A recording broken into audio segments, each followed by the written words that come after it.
এই বালতিগুলাতে সব বালতিগুলাতে মাটি তুলেছিলাম, কিন্তু মাটিগুলা বর্ষার কারণে অনেক নিচু হয়ে গেছে। তাই এগুলা তুলে নিচে এই সমস্ত এই কবুতরের বিষ্ঠা সহ যে আমার লতা পাতা আছে শুকনা, এগুলা দিব। লতি গাছের চারা লাগানোর জন্য আমি বালতিগুলো রেডি করেছিলাম, কিন্তু প্রচুর বৃষ্টি হওয়ার কারণে মাটিগুলো নিচে চলে গেছে না, মাটিগুলো বসে গেছে। এখন এই মাটি আর অতিরিক্ত কোথায় পাই? ছাদ বাগানে তো খুব সংকট, তাই মাটির নিচে, বালতির নিচে এগুলো দিব, দিয়ে তারপরে মাটি দিব। এখন আমি মাটি তুলে দিলাম, মাটিগুলো তুলে নিলাম।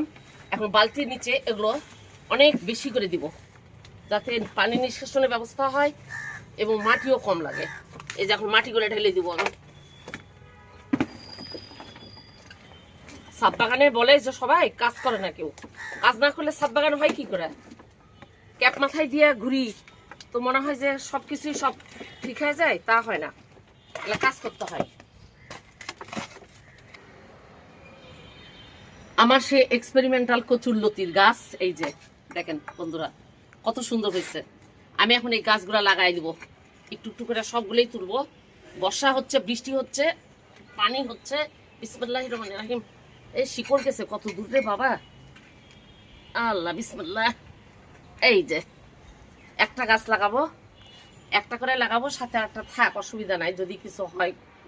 আচ্ছা এখন এটা লাগাই দিই।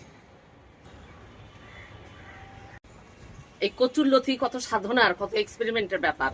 যে লতি কিনে গাছ লাগাইছিলাম, লতি কেটে কেটে, সেই গাছ, সেই লতির গাছ আমার এটা।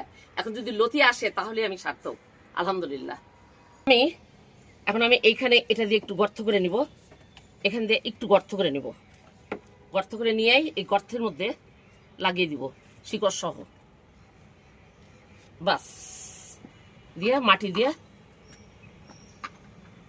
থাকলো। পানি দিব খুব কম।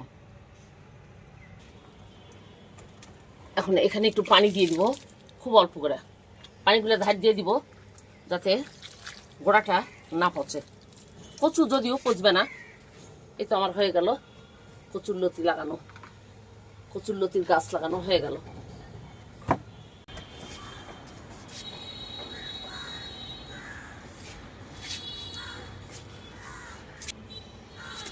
এই যে কচুর লতি, সেই এক্সপেরিমেন্টাল গাছ আমার।